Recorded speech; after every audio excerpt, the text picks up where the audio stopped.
श्री कृष्ण। स्वागत है आप सभी का मेरे एचएस भारद्वाज यूट्यूब चैनल पर। मैं हरिओम शर्मा आज आपको एकादशी से संबंधित जानकारी दूंगा।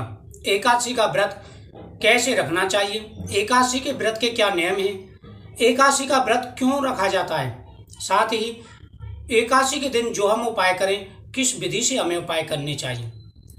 शास्त्रों में एकादशी के व्रत का विशेष महत्व है। मैं आपको माघ मास के 12वें अध्याय के द्वारा एकादशी की विधि बताऊंगा कि इसमें एकादशी का क्या महत्व बताया है। जब बेकुंडल को विश्वास नहीं हुआ कि उन्होंने ऐसा कोई दान पुण्य नहीं किया फिर भी उनको स्वर्ग की प्राप्ति हो रही है, तो ऐसा कौन सा पुण्य उसने किया, तो यमदूत उन्हें एक एक पुण्य बताते हैं कि कौन से पुण्य का क्या महत्व है। अब वो एकादशी के बारे में क्या कहते हैं, ध्यान से सुने। यमदूत कहने लगे कि जो कोई प्रसंगवश भी एकादशी के व्रत को करता है वह दुखों को प्राप्त नहीं होता। यानी जो व्यक्ति अगर भूल से भी जानबूझ करके एकादशी का व्रत किया जाए उसका तो महत्व ही बहुत ज्यादा है, लेकिन जो अनजाने में भी एकादशी का व्रत कर लेता है वह कभी भी दुख को प्राप्त नहीं होता, वह दुखों को प्राप्त नहीं होता। मास की दोनों एकादशियां भगवान पद्मनाभ के लिए विशेष प्रिय हैं। यानी महीने में 2 एकादशी आती हैं, एक शुक्ल पक्ष की, एक कृष्ण पक्ष की। व्यक्ति को दोनों एकादशियों का व्रत अवश्य रखना चाहिए। जब तक मनुष्य इन दिनों में व्रत नहीं करता उसके शरीर में पाप बने रहते हैं।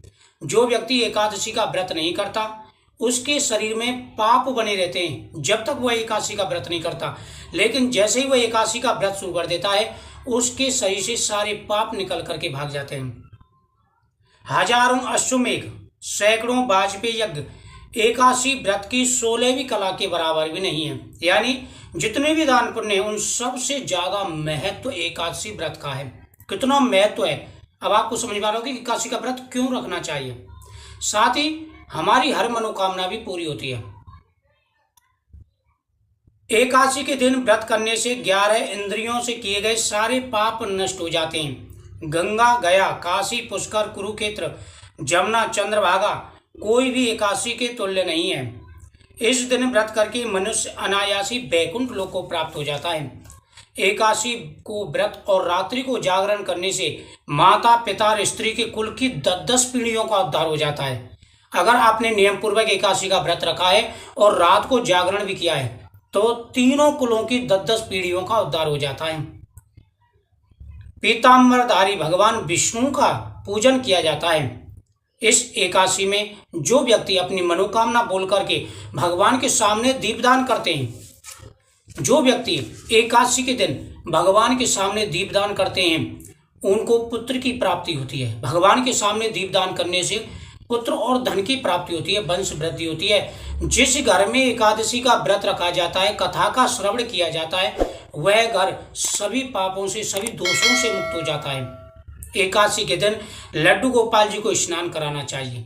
लड्डू गोपाल जी को स्नान कराने के बाद में उनके जो स्नान का जल है वह पूरे घर में छिड़कना चाहिए। यह बहुत ही पवित्र माना जाता है। आप आचमन भी उसी जल से करें। उसके बाद में भगवान के सामने आप चंदन भगवान को जरूर लगाना चाहिए।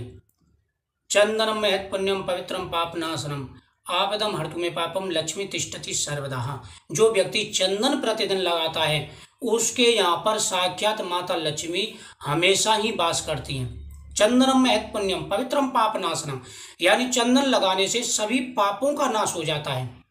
जो भगवान की स्नान का जो जल है अकाल मृत्युवरम, यानी अकाल मृत्यु को हरने वाला है। अकाल मृत्युवरम सर्व व्याधि विनाशनम विष्णु पादुकदम पित्वा पुनः जन्मना विदते। सभी व्याधि का नाश होता है, सभी पापों का नाश होता है और इंसान वैकुंठ लोक में वास करता है, उसे दोबारा जन्म नहीं लेना पड़ता। शास्त्रों में कहा गया कि एकोश भी कृष्ण से कृत प्रमाणो दशाश्मेगा व्रतेन तुल्यम। दशाश्मे की पुण्यति जन्म कृष्णाय न पुनर्भावा। जो व्यक्ति एकादशी के दिन, यानी जो व्यक्ति नियम पूर्वक श्रद्धा के साथ में अगर भगवान के सामने मस्तक भी झुका देता है तो वह जन्म मरण से मुक्त हो जाता है। इतना महत्व है। तो एकादशी के दिन भगवान के सामने आपको दीपदान करना चाहिए। एकादशी के दिन भगवान को चंदन लगाना चाहिए। एकादशी के दिन भगवान को पुष्पमाला और फल अर्पण करने चाहिए। तुलसी पत्र अर्पण करने चाहिए। तुलसी का दर्शन, तुलसी का स्पर्श, सिंचन और भगवान शालिग्राम जी पर तुलसी का अर्पण करना बेहद ही शुभ माना जाता है। इससे हमारी हर मनोकामना पूरी हो जाती है। अगर आपके मन में कोई परेशानी है, आपके मन में कोई किसी प्रकार की डाउट है, तो आपको सारे संशय दूर कर देने चाहिए। अगर आपको दिक्कत आ रही है प्रतिकार में, पुत्र प्राप्ति, धन प्राप्ति, नौकरी, बिजनेस, किसी भी प्रकार में, तो भगवान के सामने संकल्प ले लीजिए कि प्रभु मेरी यह मनोकामना पूरी हो जाए, और आप नियमित रूप से तुलसी के पत्ते भगवान को अर्पण करना शुरू कर दें। तुलसी के पत्ते भगवान को अर्पण करना शुरू कर दें। महाप्रसाद जननी सर्व सौभाग्य प्रदायनी आदि व्याधि हरा नित्यम तुलसी त्वम नमस्तुते। हर प्रकार की परेशानियां दूर हो जाती हैं। जो व्यक्ति भगवान विष्णु, शालिग्राम, लड्डू गोपाल जी के और तुलसी का पूजन करता है, जीवन में उसे किसी भी प्रकार की परेशानी नहीं आती। तुलसी के पत्ते भगवान को अर्पण करके उनको प्रसाद के रूप में ग्रहण करना चाहिए। एकादशी के दिन झूठ बोलना नहीं चाहिए, मैथुन कर्म नहीं करना चाहिए, किसी का अन्न नहीं खाना चाहिए, साथ ही किसी को बद्दुआ या लड़ाई झगड़ा नहीं करना चाहिए। घर पर आए अतिथि का सत्कार करना चाहिए। अगर एकादशी के दिन आपके घर पर गौ आ जाती है और साधु आ जाते हैं, तो समझ लीजिए कि साक्षात भगवान आ गए। आप बहुत ही भाग्यशाली व्यक्ति हैं। एकादशी के दिन चावल नहीं खाना चाहिए, अन्न नहीं खाना चाहिए। बाल, युवा और वृद्ध सब तथा पापी भी व्रत करने से नरक में नहीं जाते। यमदूत कहते हैं कि हे वैश्य, मैं सुख में तुमसे नरक से बचने का धर्म कहता हूँ।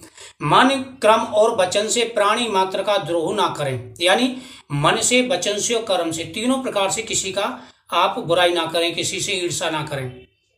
इंद्रियों को वश में रखें, अपने मन को वश में रखें। दान देना, दान अवश्य करना चाहिए। साथ ही भगवान की सेवा, नियम पूर्वक वर्णाश्रम धर्म का पालन करना, यानी अपने गृहस्थी का पालन करना। इन कर्मों के करने से मनुष्य नरक से बचा रहता है। स्वर्ग प्राप्त करने से की इच्छा से मनुष्य गरीब को जूता, एकादशी के दिन जूता, छतरी, अन्न, धन, जल, कुछ ना कुछ दान अवश्य देना चाहिए। दान देने वाला मनुष्य कभी भी दुखी नहीं होता। उसके घर में दिन दूना रात चौगुना धन बढ़ता है, बरकत बढ़ती है। बहुत कहने से भी, यानी बहुत कहने से ही किया अधर्म से भी मनुष्य बुरी गति को प्राप्त होता है। मनुष्य सदैव धर्म के कार्यों में ही लगा रहे तो उसे कभी भी किसी भी प्रकार की कोई परेशानी नहीं आती और वह नरकों से बचा रहता है। एकादशी के दिन भगवान विष्णु का पूजन, गौ माता का पूजन, भगवान शिव का पूजन, यह पूजा बहुत ही प्रभावशाली है, चमत्कारी है। तो आपको समझ में आया होगा कि एकादशी का व्रत क्यों रखना चाहिए, एकादशी के व्रत के क्या नियम हैं, भगवान को किन चीजों को अर्पण करना चाहिए। यह संपूर्ण जानकारी मैंने इस वीडियो के माध्यम से आपको दी है।